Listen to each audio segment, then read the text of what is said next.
Chapter third हम start करने वाले हैं, मैट्रिसेस। लेकिन उससे पहले मैं थोड़ा सा आप सबको ओवरव्यू दे देता हूं मैथ्स का।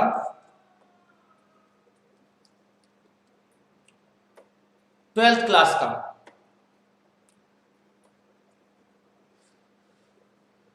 क्लास का जो चैप्टर्स है वो कौन कौन से चैप्टर्स हैं? चैप्टर 1 और चैप्टर 2। चैप्टर 1 और चैप्टर 2 ये दोनों चैप्टर हमारे एग्जाम में 8 to 10 मार्क्स के आने वाले हैं। मैं नाम सिर्फ बता देता हूं। अच्छा, एक आप लोगों से थोड़ा रिक्वेस्ट है कि आप लोग अपने कॉपी, रजिस्टर, ये सब चीज़ें लेके बैठें, क्योंकि आप लोग इसे नोट डाउन कर लें और एट द एंड बाद में ये तो बहुत काम आता है। ठीक है, तो ये फालतू नहीं है और आप इसे नोट कर लें और इसी के अकॉर्डिंग आप लोग जो है एग्जाम में आपको प्रिपरेशन करने में थोड़ी हेल्प मिलेगी। ठीक है, चैप्टर 1 और 2 8 to 10 मार्क्स का है। चैप्टर 3 और चैप्टर 4, अच्छा एक बार मैं इसका नाम बता दूं कि जो ये चैप्टर 1 है ना, ये चैप्टर का नाम है रिलेशन एंड फंक्शन। चैप्टर 2 जो है उसका नाम है इनवर्स ट्रिग्नोमेट्री। चैप्टर 3 जो है उसका नाम है मैट्रिसेस। चैप्टर 4 जो है वो उसका नाम है डिटर्मिनेंट्स। तो ये तो दोनों चैप्टर हैं हमारे एग्जाम के अंदर 12 to 14 मार्क्स के ये आएंगे। 12 to 14 मार्क्स का आएगा। और उसके बाद अगर मैं बात करता हूं chapter 5, chapter 6, chapter 7, chapter 8, chapter 9, ये जो चैप्टर्स हैं ये सारे चैप्टर, अगर मैं कहूं कि ये पूरा, इसी को हम कैलकुलस बोलते हैं,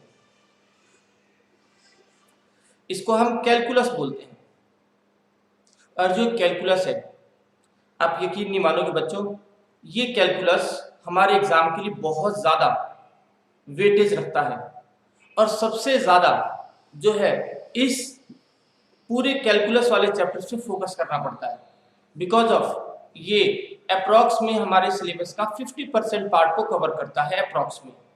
अगर मैं देखता हूं कि ये जो है 40 to 45 मार्क्स का कवर होता है ये एग्जाम्स के अंदर, 40 to 45 मार्क्स का, और 40 to 45 मार्क्स का अगर ये कवर होता है तो आप इसकी वेटेज समझ सकते हो। हाँ, और ये भी जरूरी है कि ये सारे चैप्टर एक दूसरे से कनेक्टेड हैं, ये जुड़े हुए हैं, और इनको जो है आप एक का कॉन्सेप्ट दूसरे में यूज होगा, दूसरा कॉन्सेप्ट तीसरे में यूज होगा, मतलब कुछ ऐसे चैप्टर हैं जो आपस में लिंक है। अब क्योंकि आप इसके बारे में ज्यादा जानते नहीं हो तो मैं तो बस इतना बताता हूं कि ये एक दूसरे के साथ लिंक चैप्टर है, और ये भी जो मैं पेयर बना रहा हूं ये भी आपस में लिंक है। और अगेन जो है इसमें थोड़ा सा ये दोनों देखा जाए तो आपस में थोड़ा लिंक है। ठीक है, ये थोड़ा लिंक है, और बट ये बहुत ज्यादा लिंक है। अगर हम बात करते हैं इसके नाम के बारे में तो इसका नाम है डिफरेंशिएशन, इसका नाम डेरिवेटिव या डिफरेंशिएशन कुछ भी कह सकते हो, इसका नाम है एप्लीकेशन ऑफ डेरिवेटिव। इसका मीनिंग क्या हुआ कि जो हमने डेरिवेटिव सीखा है आखिर उसका असल रियल जिंदगी में क्या यूज है, वो हम इसको इस कॉन्सेप्ट में सीखेंगे कि एप्लीकेशन, उसके यूजेस क्या होंगे डेरिवेटिव के। अगेन ये चैप्टर का नाम है इंटीग्रेशन, इसका नाम है एप्लीकेशन ऑफ इंटीग्रेशन, यानी यहां हम कुछ इंटीग्रेशन का कॉन्सेप्ट सीखेंगे और उसके एप्लीकेशन कैसे होते हैं, किस तरह से उसका यूज होता है, क्या यूज होता है, उसको हम यहां पर सीखेंगे एप्लीकेशन ऑफ इंटीग्रेशन के अंदर। दूसरी आगे और सोचते हैं, ये जो चैप्टर है 9, इसका नाम है डिफरेंशियल इक्वेशन, और डिफरेंशियल इक्वेशन जो चैप्टर है ये इन चारों का, आप ये कहो कि इसके अंदर मिला जुला यूज है चारों का। जो ये ऊपर वाले चारों चैप्टर हैं, differentiation, application of differentiation, integration, application of integration का इसमें मिला जुला यूज है। ओके, इसके बाद हम बात करते हैं चैप्टर 10 की, चैप्टर 11 की।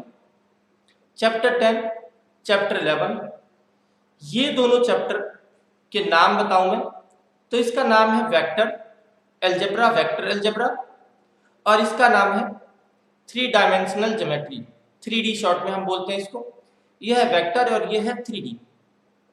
अगेन ये दोनों चैप्टर हमारे एग्जाम के लिए अच्छे खासे वेटेज रखते हैं, और अगर हम इसके मार्क्स के अकॉर्डिंग बात करें तो ये जो है हमारा चैप्टर 14 to 17 मार्क्स तक का कवर करता है सिलेबस को, 14 to 17 मार्क्स का कवर करता है सिलेबस को। ठीक है, थोड़ा और आगे बढ़ते हैं। Chapter 12, chapter 13, chapter 12, chapter 13। Chapter 12 ये जो चैप्टर है, इस चैप्टर का नाम है लीनियर प्रोग्रामिंग। लीनियर प्रोग्रामिंग ये चैप्टर कैसा है बच्चों? 11th क्लास में थोड़ा ग्राफ वाला एक चैप्टर किया था ना, उसी से मिलता जुलता ये चैप्टर है। ग्राफ वाला चैप्टर 6, उसी से ये मिलता जुलता चैप्टर है। अगर मैं कहूं कि ये बहुत इजी चैप्टर है, बहुत इजी चैप्टर है, आराम से सभी बच्चों से हो जाता है, चाहे वो बच्चा एवरेज हो, चाहे वो बच्चा बिलो एवरेज हो, वो भी इस चैप्टर को आसानी से कर लेता है, कोई प्रॉब्लम नहीं आती है इसके अंदर। ठीक है, और ये एग्जाम के अंदर हमारे 5 to 6 मार्क्स का ये चैप्टर, एक ही चैप्टर का एक ही सवाल आता है इस चैप्टर का, 5 to 6 मार्क्स का ये चैप्टर आता है।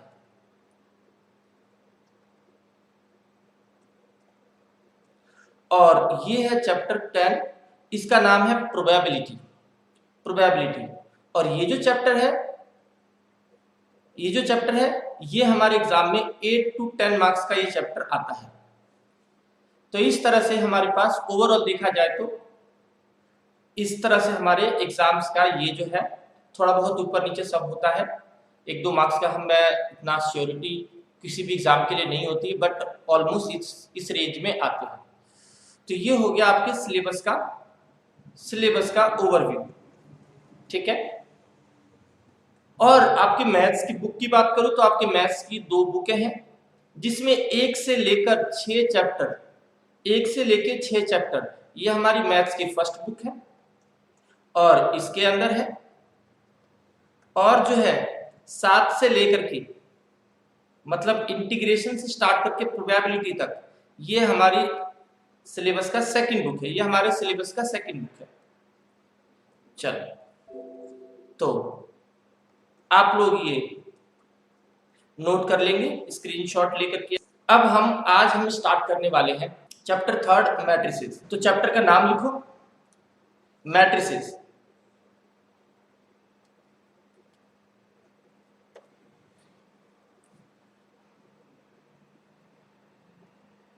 मैट्रिसेस चैप्टर का नाम है। चलो, अब आपने लिख लिया मैट्रिसेस, तो सबसे पहले मैं समझाता हूं मैट्रिसेस होता क्या है, क्या होता है मैट्रिक्स। तो अगर मैं पहले तो ये समझाऊं कि एक वर्ड आप मैट्रिक्स सुनोगे और एक वर्ड ये सुनोगे मैट्रिसेस, एक वर्ड मैट्रिक्स और एक वर्ड सुनोगे मैट्रिसेस। तो इन दोनों में छोटी सी बात समझाता हूं। अगर हम किसी एक मैट्रिक्स की बात करेंगे तो वो एक मैट्रिक्स होगा, और वेरियस टाइप्स ऑफ मैट्रिक्स की स्टडी करेंगे तो वो मैट्रिसेस हो गया। ठीक है, तो चलो, सिंगल को हम बोलेंगे मैट्रिक्स और बहुत सारे टाइप के मैट्रिक्स, मेनी मैट्रिक्स को क्या बोलेंगे? मैट्रिसेस। ठीक है, चलो अब हम सबसे पहले इसकी डेफिनेशन करते हैं कि एक मैट्रिक्स क्या होता है। तो लिखो, मैट्रिक्स, साथ साथ नोट डाउन कर लो। Matrix is a rectangular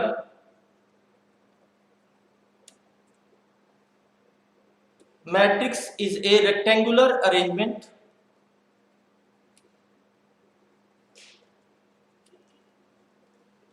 arrangement of numerical information.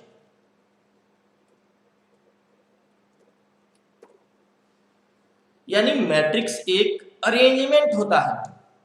Arrangement मतलब जिसमें कुछ चीजें अरेंज करके लिखी हुई है। कैसा अरेंजमेंट होता है? जो रेक्टेंगुलर शेप में किया गया है, किसी टाइप के नंबर्स वाली इंफॉर्मेशन का, किसी टाइप के नंबर वाली इंफॉर्मेशन को जब हम रेक्टेंगुलर शेप में अरेंज करके लोगों के सामने प्रेजेंट करेंगे तो उसी को हम क्या बोलेंगे? मैट्रिक्स। अब देखो एग्जाम्पल के साथ बात करते हैं। मान लो हमारे पास एक शांति ज्ञान निकेतन स्कूल है और एक जो है वो मिश्री देवी स्कूल है। एक शांति ज्ञान स्कूल है और एक मिश्री देवी स्कूल है। और शांति ज्ञान स्कूल जो है इसके अंदर जो अगर मैं बोलता हूं स्टूडेंट शांति ज्ञान स्कूल के अंदर 2000 स्टूडेंट है और मिश्री देवी स्कूल के अंदर 1500 स्टूडेंट है। और मैं बात करता हूं टीचर्स की। टीचर्स तो शांति ज्ञान स्कूल के अंदर टीचर्स जो है वो 100 है और मिश्री देवी स्कूल के अंदर जो टीचर्स हैं वो 70 है। तो चलो मैंने ना कोई इंफॉर्मेशन लिखा जो इस तरह से नंबर्स में है। मतलब जैसे शांति ज्ञान स्कूल के अंदर कितने स्टूडेंट्स हैं, कितने टीचर्स हैं, कितने, और मिश्री देवी स्कूल के अंदर कितने स्टूडेंट्स हैं, कितने टीचर्स हैं। चलो ये एक नंबर्स में इंफॉर्मेशन कुछ अरेंज करके लिखा हुआ है और अब मैं क्या करूंगा, इसको इस तरह से बॉक्स में डाल दूंगा। और बच्चों यही बॉक्स में जो दिखाया गया है बना करके, इसी को हम बोलते हैं मैट्रिक्स। क्या आपको मेरी बात समझ में आई? मैं फिर से एक बार रिपीट करता हूं कि कोई भी नंबर वाली इंफॉर्मेशन जो इस तरह से बॉक्स में ऐसे बना के प्रेजेंट करेंगे उसको हम बोलते हैं मैट्रिक्स।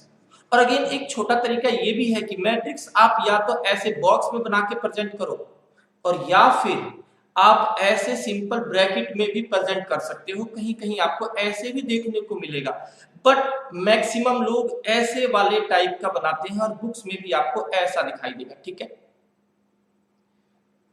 कोई इशू नहीं है, बट नो डाउट ऐसे भी बनाया जाता है। ठीक है, चलो अब हम कुछ बात करते हैं कि अब इसी मैट्रिक्स के बारे में बात करते हैं। एक बार मैं फिर से लिखता हूं कि ये जो मैट्रिक्स है 2000, 1500 और 17, 2000, 1500, 100 और 70, ये मैट्रिक्स मैंने इसका कुछ नाम रख लिया कि ये ए मैट्रिक्स है। ये एक मैट्रिक्स, इसका नाम मैंने रख लिया ए। तो अब छोटी सी बात और समझते हैं। इस मैट्रिक्स के अंदर जो इंफॉर्मेशन ऐसे लिखी हुई है, ऐसे हॉरिजॉन्टल में जो लिखा हुआ है, हॉरिजॉन्टल में या यूं कह लो जो समतल में लिखा हुआ इस तरह से प्लेन, उसको बोलते हैं कि ये रॉ में लिखी हुई इंफॉर्मेशन है। रो में लिखी हुई इंफॉर्मेशन है। और ये कौन सी रो है? ये पहली रो है ये। और ये फिर कौन सी रो हो गई? ये वाली जो मैं निशान लगाया मैंने, जो इसको मार्क किया है मैंने। तो ये जो निशान लगा रहा हूं ये कौन सी? एक रो तो ये हो गई हमारे पास और एक रो उसके नीचे वाली हो गई। तो ये रो सेकंड हो गई और ये रो फर्स्ट हो गई। R1 और R2 ये दो रो हो गई। और जो इंफॉर्मेशन ऐसे लिखी हुई है इस तरह से वो इंफॉर्मेशन हमारे पास कॉलम में लिखा हुआ इंफॉर्मेशन बोलते हैं। कॉलम। तो अगर ये कॉलम है और ये भी कॉलम है तो ये कॉलम, पहला कॉलम है C1 बोलेंगे इसको। जैसे ये R1 था, R1 मतलब फर्स्ट रो, और R2 का मीनिंग क्या हुआ? Second row. और ये C1 क्या हो गया? First column. और ये C2 क्या हो गया? C2 हो गया ये वाला सेकंड कॉलम। ठीक है, सेकंड कॉलम। तो अब मेरे से कोई पूछे कि इस मैट्रिक्स का आप ऑर्डर बता दो। ऑर्डर, मैट्रिक्स तो पता चल गया, अब इसका ऑर्डर बता दो। तो ऑर्डर क्या होगा इस मैट्रिक्स का? इस मैट्रिक्स का ऑर्डर होगा जितने रो है और जितने कॉलम है उनको मल्टीप्लाई में दिखा दो। तो रो कितने हैं अपने पास? 2 रो, याद रखना, रो 2 है तो 2 रो लिखना है, और कॉलम भी 2 है इसके अंदर तो 2 कॉलम लिखना है। और अगेन ये ऐसे ही लिखकर छोड़ना है, इसको 4 नहीं बनाना है, ऐसे ही रो रहेगा, ऐसे ही। ये इसी तरह से रो इंटू कॉलम प्रेजेंट किया जाता है। ओके, चलो रो इंटू कॉलम प्रेजेंट कर दिया, ऑर्डर समझ में आ गया, ठीक है। अब हम बात करते हैं इस मैट्रिक्स का 5 7 9 1 2 4। अगर मेरे से कोई इसका ऑर्डर पूछे तो मैं इसका ऑर्डर क्या बताऊंगा वो सुनो। इसमें रो कितनी है बच्चों? 2 रो है, R1 और R2। ऐसे वाली इंफॉर्मेशन को रो बोलते हैं, ऐसे में जो इंफॉर्मेशन लिखा हुआ है, और ऐसे में बोलते हैं इसको कॉलम, ठीक है। तो आप देखो यहां पर 2 रो है और 3 हमारे पास कॉलम है, यानी C1 C2 और C3, ये हमारे पास 3 कॉलम है। तो फिर इसका ऑर्डर क्या हो गया? अगेन कैसे लिखते हैं? रो और कॉलम जो है उनके नंबर्स को मल्टीप्लाई में लिखते हैं। रो हमारे पास 2 है, कॉलम हमारे पास 3 है, यही इसका ऑर्डर हो गया। और कुछ करना नहीं है, मल्टीप्लाई नहीं करना। हाँ, अगर मेरे से पूछता है कि आप इसके अंदर नंबर ऑफ एलिमेंट बता दो, नंबर ऑफ एलिमेंट, तो नंबर ऑफ एलिमेंट कैसे बताओगे? नंबर ऑफ एलिमेंट, ये इस नंबर को जो लिखे हुए हैं अलग अलग सिंगल, हम इनको बोलते हैं एलिमेंट। तो ये सारे जितने लिखे हुए हैं, ये सारे सिंगल काउंट करोगे और उसको बता दोगे तो ये एलिमेंट हो जाएगा। तो कितने हैं ये? 3 ये रहे, 3 ये रहे, 1 2 3 4 5 6, तो मतलब नंबर ऑफ एलिमेंट 6 हो गया। नंबर ऑफ एलिमेंट 6 हो गया। अगर कोई बच्चा ऑर्डर को मल्टीप्लाई करके निकालेगा आंसर, तो ऑर्डर को मल्टीप्लाई करके या आंसर निकाल देगा, तो ये आंसर किसका आंसर हो जाएगा? नंबर ऑफ एलिमेंट का आंसर आ जाएगा। चाहे आप ऐसे काउंट करके लिख दो, चाहे ऐसे मल्टीप्लाई करके लिख दो, कोई इश्यू नहीं है। चलो एक और छोटी सी बात बतानी है मुझे इस मैट्रिक्स के अंदर। इस मैट्रिक्स के अंदर छोटी सी बात और बताता हूं। अगर मेरे से पूछेगा कि एलिमेंट, मेरे से पूछेगा कि एलिमेंट A11 बताओ, तो A11 का मतलब क्या है? जो ये फर्स्ट वाला 1 है और जो सेकंड वाला 1 है, ये क्या शो करता है? ए हम एलिमेंट के लिए शो करते हैं, ए ना एलिमेंट के लिए हम पहचान दिखाने के लिए हम इसको शो करते हैं।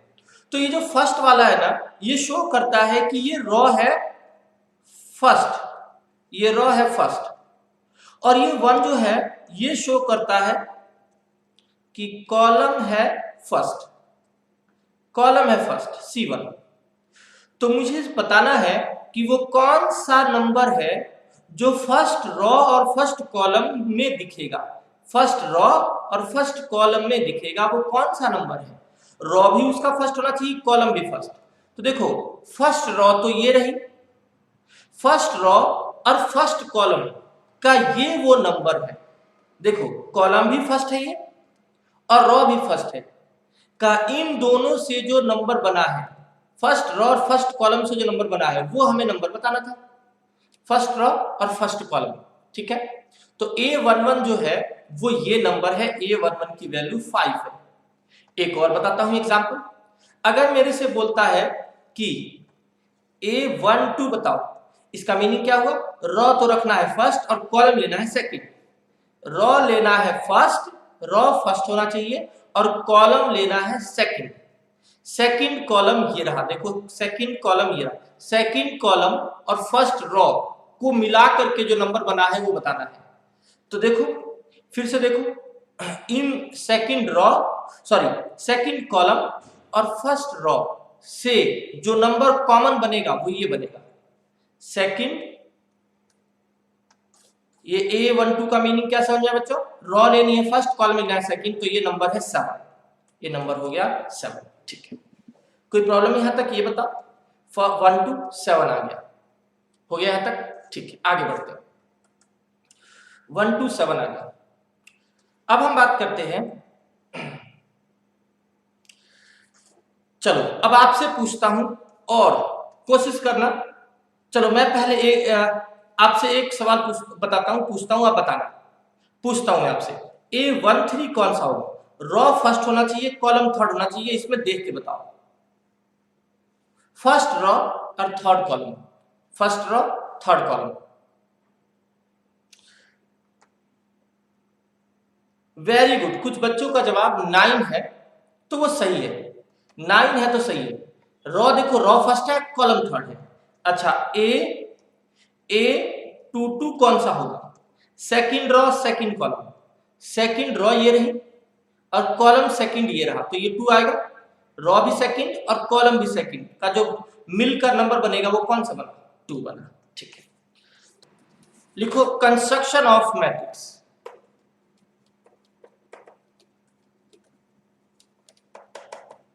Construction of matrix, construction of matrix लिख दिया बच्चों? कंस्ट्रक्शन ऑफ मैट्रिक्स, मैं आपकी बुक का क्वेश्चन नंबर 4 मैं पहले कराता हूं। क्वेश्चन नंबर 4 आप लोग देख सकते हो, और 3.1 एक्सरसाइज का, 3.1 एक्सरसाइज का क्वेश्चन नंबर 4 का थर्ड पार्ट कराता हूं, 4 का थर्ड पार्ट। चलो क्वेश्चन में लिख देता हूं। क्वेश्चन जिसके पास बुक नहीं है वो देखो ध्यान से। क्वेश्चन कहता है construct a 2 into 2 matrix, construct a 2 into 2 matrix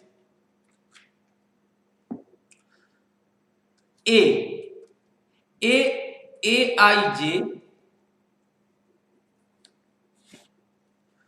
whose element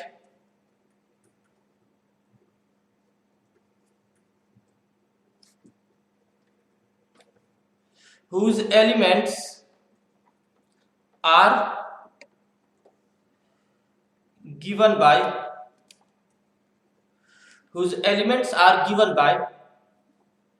third part लिखता हूं मैं। Third part Aij is equal to I plus 2j का होल स्क्वायर अपॉन में 2, I प्लस 2j का होल स्क्वायर अपॉन 2। ये चलो अब देखो क्या कहता है क्वेश्चन। एक मैट्रिक्स बनाना है हमें, कंस्ट्रक्ट करना है एक मैट्रिक्स 2 into 2 का। इसका मतलब क्या है कि इस मैट्रिक्स के अंदर रॉ लेने हैं 2 और कॉलम लेने हैं 2, रॉ 2 लेने हैं, कॉलम भी 2 लेना है, और ऐसा मैट्रिक्स बनाना है। और कहता है उस मैट्रिक्स के जो अंदर एलिमेंट में नंबर लिखे जाएंगे उस नंबर को Aij से डिनोट कर देना। और Aij जो एलिमेंट है, वो जो मैट्रिक्स के अंदर जो नंबर लिखे जाएंगे उसको Aij से डिनोट कर देना। नो डाउट कभी कभी आपको यहाँ पर Bij दे देगा, उससे क्या फर्क पड़ता है, कोई दिक्कत नहीं है। और वो कहता है कि Aij जो एलिमेंट है वो एलिमेंट आपको बता रखा है, गिवन दे रखा है आपको इस फॉर्मूले से कैलकुलेट करने के लिए। ये ऐसा कोई फॉर्मूला क्वेश्चन आपको देगा और आपको जो है उसी फॉर्मूले को देख करके और तब आपको अपने जो है सॉल्यूशन करना है। तो देखो अब मैं बताता हूं हम क्या करेंगे। लेट मैट्रिक्स जो है उसको हम लेट कर लेंगे। ध्यान देना जो मैट्रिक्स हमें बनाना है ए मैट्रिक्स, वो मैट्रिक्स 2 into 2 का होना चाहिए। तो 2 into 2 का मतलब क्या हो गया? A11 A12 A121 A22। देखो देखा मुझे बताओ बच्चों, A11 बताया था मैंने क्या है? A11 क्या बताया था? रॉ फर्स्ट कॉलम फर्स्ट, यही ना? फर्स्ट वाला रॉ सेकंड वाला कॉलम, फर्स्ट वाला रॉ। तो बताओ फर्स्ट फर्स्ट कॉलम, ये क्या हुआ, फर्स्ट रॉ सेकंड कॉलम, देखो ये कॉलम सेकंड बन गया। ऐसे ये क्या हो गया, raw second column first, raw second column first. तो ऐसे बताओ सेकंड रॉ सेकंड कॉलम। अब मुझे बताओ जी, मैंने 2 इंटू 2 बनाना है, 2 रॉ 2 कॉलम, तो क्या इसमें 2 रॉ बन गई, 2 रॉ बन गई। देखो फर्स्ट रॉ A1 1 A12 ये पूरा तैयार हो गया।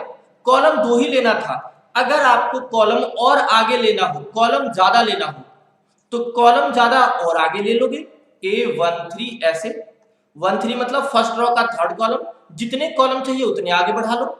बट फिलहाल तो हमें इस सवाल में बढ़ाना नहीं है, और हमें कॉलम केवल 2 ही तक लेके जाना था। और रॉ की बात करते तो रॉ भी हमें केवल 2 ही लेनी थी, ठीक है, रॉ भी केवल 2 ही लेनी थी, 2 रॉ और 2 कॉलम, 2 रॉ 2 कॉलम, और ये मैट्रिक्स बनाना है, ठीक है। आपको ये समझ में आया कैसे बनाना है, कैसे। अच्छा अब ध्यान दो, ये हमने लेट कर लिया। अब हम बात करते हैं, जो मैट्रिक्स हमने ये ऐसे बनाया, इस मैट्रिक्स के अंदर जो ये नंबर है A11, ये आएगा कैसे, उस मैट्रिक्स का जो ये A11 है उसका वैल्यू निकालने का ये फॉर्मूला दे रखा है। मैं फॉर्मूले को एक बार फिर से लिख देता हूं बच्चों, यहां से मेरा सोल्यूशन स्टार्ट है, ये सारा ऊपर क्वेश्चन था। तो A11 जो नंबर आएगा वो कैसे आएगा, पहले तो ये समझ लो। हमें गिवन क्या है, AIJ गिवन है निकालने के लिए इस तरह से,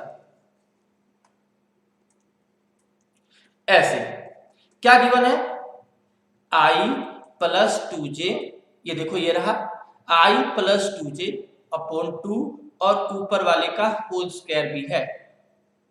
इससे कोई फर्क नहीं पड़ता, कुछ भी ऐसा फॉर्मूला दे सकता आपको निकालने के लिए, ठीक है। अब देखो मैं A11 निकालता हूं इसी फॉर्मूले से, इसी फॉर्मूले से मेरे को सारे निकालने हैं, पर पहले A11 से स्टार्ट करता हूं। देखो कैसे निकलेगा A11, I की वैल्यू 1 और J की वैल्यू 1 इस फॉर्मूले में डाल दो और सॉल्व कर दो। I की वैल्यू 1 और J की वैल्यू 1 इस फॉर्मूले में डाल दो और सॉल्व कर दो। तो इसका मीनिंग क्या हुआ, 1 I की वैल्यू क्या है 1, ऐसा हमें फॉर्मूला पक्का देगा क्वेश्चन। अब मैं थोड़ी देर पहले ये भी बता रहा था कि अगर क्वेश्चन में B लिखा होगा ना, यहाँ पर B लिखा होगा या C लिखा होगा, तो फिर पक्का वहां पर भी वो B निकालने का फॉर्मूला बताएगा, ठीक है। BIJ निकालने का फॉर्मूला, यहाँ C लिखा होगा तो CIJ निकालने का फॉर्मूला, मतलब आपको जो है जो अंदर एलिमेंट का नाम लिखेगा वही निकालने का एक फॉर्मूला बताएगा, ठीक है, फॉर्मूला बताएगा। अब AIJ बच्चों फिर से सुनो, I की जगह 1 और J की जगह 1 इस फॉर्मूले में डाल दो। I की जगह 1 मैंने भर दिया, 2 J की जगह भी 1 भर दिया, अपोन में 2 पूरे का ऊपर होल स्क्वायर भी है, और मैं इसका सोल्यूशन कर देता हूं। तो इसका सोल्यूशन क्या हो गया, 2 + 1 3, 3 का स्क्वायर हो गया 9/2, ठीक है, 9/2 हो गया।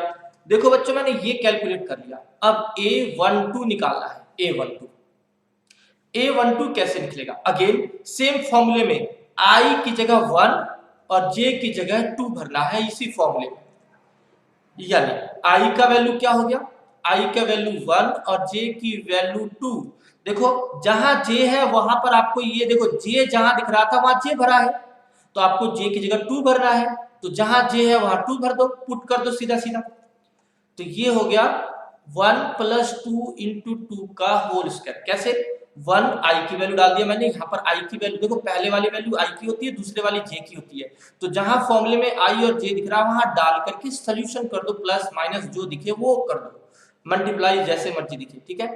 तो अब मैंने 1 और 2 डाल के सॉल्व किया, 5 हो गया ऊपर का, 5 और 5 का स्क्वायर हो गया 25/2, 25/2, ठीक है, 5 का स्क्वायर 25/2। अब मैं बात करता हूं A21, अब मैं निकालता हूं ये वाला A21। अगेन मैं इस फॉर्मूले में क्या भरूंगा, 2 और 2 × 1। देखो बच्चों I की वैल्यू यहां डाल दिया, J की वैल्यू यहां डाल दिया, स्क्वायर करके डिवाइड में 2 लगा दिया, और ये फॉर्मूला जैसा था वैसा लिख दिया। सॉल्यूशन कर देता हूं इसका,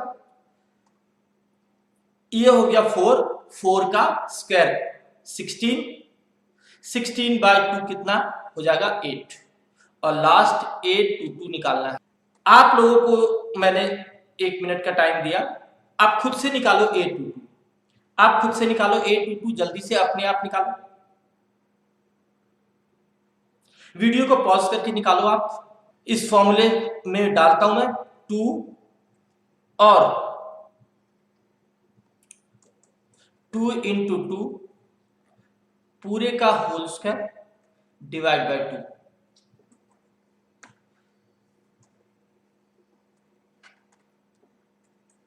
एटीन आ गया इसका आंसर। ये 4 2 6 6 का स्क्वायर 36 36, बच्चों पहले होल स्क्वायर करेंगे फिर काटेंगे इसको, ठीक है। तो 36 अपॉन 2 ये हो गया 18, और ये आ गया हमारे पास और आ गया, तो अच्छी बात है। अब हम क्या करेंगे, हमने इन चारों नंबर्स की वैल्यू कैलकुलेट कर लिया, ठीक है, इस फॉर्मूले से। उम्मीद है आपको समझ में आ गया होगा, ठीक है। अगर नहीं समझ में आया होगा तो आप मेरे व्हाट्सएप पे कोई और क्वेश्चन या फिर यही क्वेश्चन, जो भी आपको डाउट हो वो क्वेश्चन का इमेज भेजना या क्वेश्चन नंबर बताना, मैं उसको फिर से सॉल्व करा दूंगा नेक्स्ट क्लास के अंदर, ठीक है। चलो फिलहाल मैं पूरी एक्सरसाइज कराऊंगा, अब ध्यान दीजिए, जल्दी से सुनो ध्यान से बच्चों। हमने चारों नंबर जब कैलकुलेट कर लिया, चारों नंबर जब कैलकुलेट कर लिया, तो अब हमें क्या करना है, इस मैट्रिक्स के अंदर इन नंबर्स की वैल्यू आ गई, और अब हम ये मैट्रिक्स को आंसर लिख सकते हैं इस मैट्रिक्स का। A इज इक्वल टू जो हमारा मैट्रिक्स था A11 12 21 22, इन वैल्यूज का ये आंसर है हमारे पास 9/2, इस पहले का आंसर है। तो ये लिख दो पहले वाले, इस पहले वाले प्लेस पर ये नंबर का आंसर लिख दो 9/2। दूसरे का आंसर क्या था 25/2, ये रहा 25/2।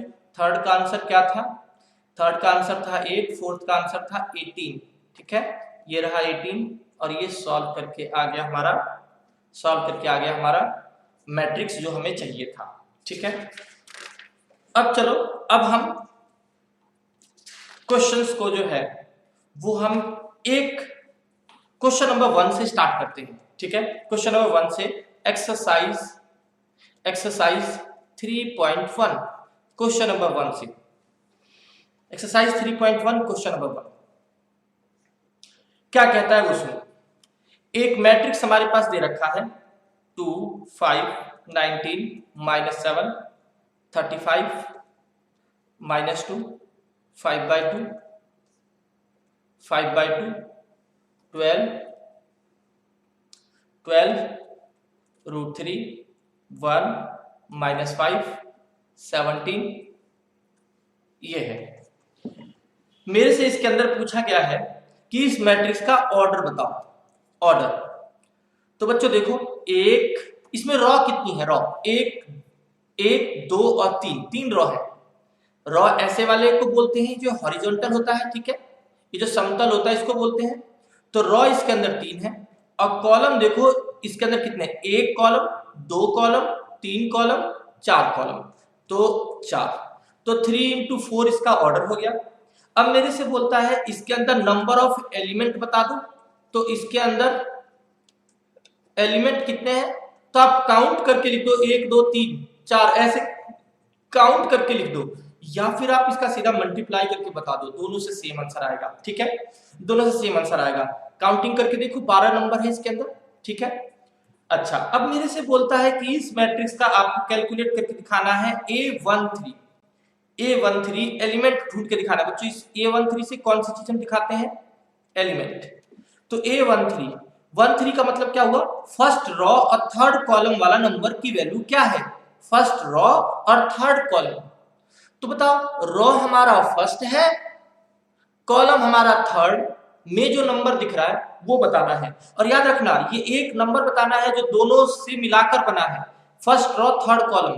तो ये रहा वो नंबर, ठीक है। रॉ फर्स्ट है, देखो ध्यान से, ये रॉ फर्स्ट है कि नहीं बताओ, और ये कॉलम भी थर्ड है, चेक करो, ये थर्ड कॉलम है और रॉ भी फर्स्ट है। तो इसका मतलब इसकी वैल्यू है 19, इसकी वैल्यू है 19, ठीक है।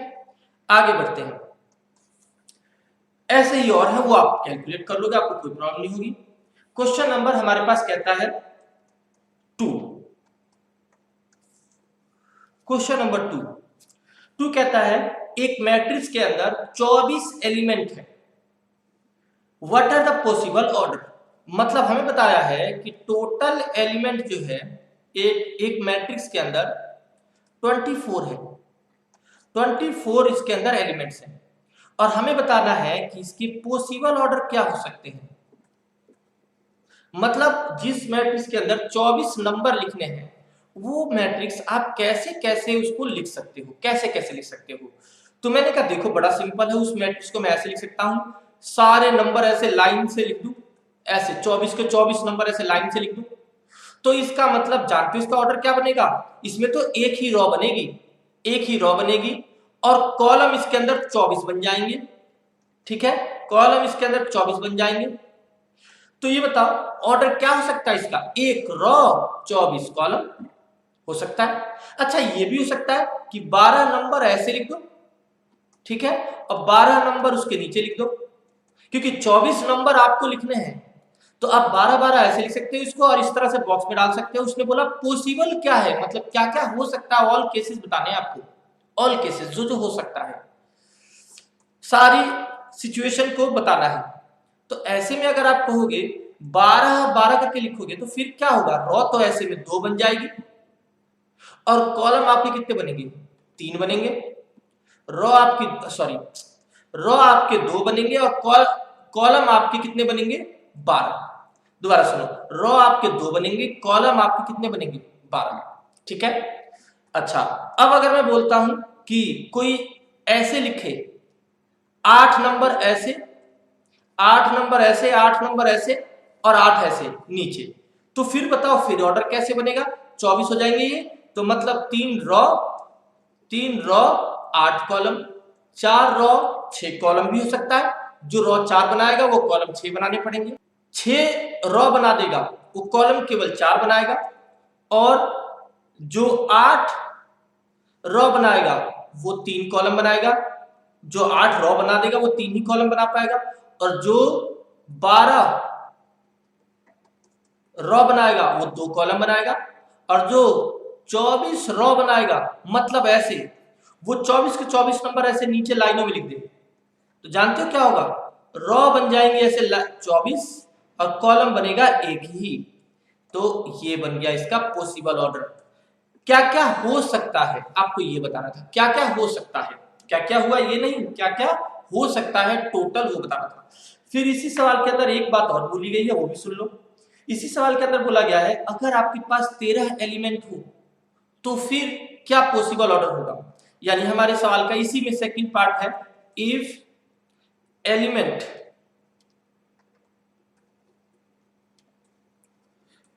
बराबर 13 हो तो फिर ऑर्डर क्या होगा। तब तो ऑर्डर हो सकता है, देखो या तो 13 आप ऐसे लिख दो, ऐसे, तो 13 जब ऐसे लिखोगे तो ऐसे में क्या होगा, एक आपका रो बनेगा, रॉ एक बनेगा और कॉलम आपके देखो कितने सारे बन जाएंगे, 13 कॉलम बनेंगे, ठीक है। दूसरा क्या बन सकता है ऑर्डर, दूसरा ऑर्डर ये कॉलम बन जाएगा। अगर आप इनको ऐसे लिखोगे, ऐसे नीचे में सारे नंबर्स 13 नंबर्स को ऐसे लिखोगे लाइन में, तो फिर रॉ बनेंगे 13, कॉलम बनेगा एक। सर एक बात हमें और बता दो, बच्चों सुनो, मैं ही बताता हूं आपके पूछने से पहले। बच्चों आप ऐसा नहीं कर सकते कि आपने मान लो यहां पर एक तरफ लिख दिया 7 नंबर, ऐसे में 7 लिख दिया और नीचे में 6 नंबर लिख दिया और एक के नीचे खाली छोड़ दिया। मतलब आप ऐसे यहां यहां यहां यहां यहां और यहां यहां यहां आपने लिख दिया और इसके नीचे कुछ लिखा ही नहीं, तो ऐसा कोई ऑर्डर नहीं बना सकते। आपको मैट्रिक्स अगर भरना है तो पूरा और नहीं तो खाली कोई सा भी नहीं रहेगा, ठीक है, खाली कोई सा भी नहीं रहेगा, चाहे रॉ की तरफ चाहे कॉलम की तरफ, ठीक है। तो यानी पूरे पार्ट में जब डिवाइड हो पाएगा तभी आप लिख सकते हो। इसका मतलब फिर तो इसका 2 ही बनेगा, एक रॉ 13 कॉलम या फिर 13 रॉ 1 कॉलम, 2 ही तरह से इसका आंसर हो सकता है, ठीक है, 2 ही। आप इतना 4 क्वेश्चन तक होमवर्क कर लें, 4 क्वेश्चन तक होमवर्क कर लें, ठीक है, 5 तक, सॉरी 5 क्वेश्चन तक होमवर्क कर लें।